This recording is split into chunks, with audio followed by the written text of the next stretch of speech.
অনেকদিন পর একটা ভিডিও করছি, অনেকদিন পর ভিডিও করছি।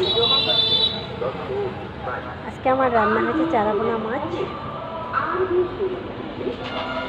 চারাপোনা মাছ, এটা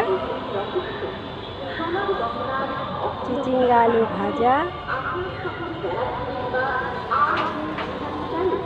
মাছ, ডাল তো থাকেই, আমার মিনিকেট চালের ভাত, আর এই দিকে আছে হলো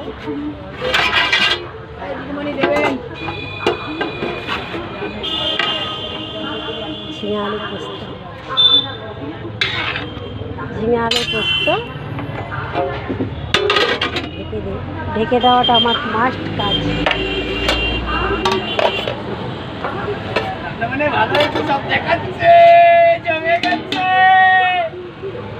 অনেকদিন পর ভিডিও করছি। এদিকে আছে ভোলা মাছ, ভোলা মাছ, রুই মাছ, আর হলো তোমার চারাপোনা মাছ।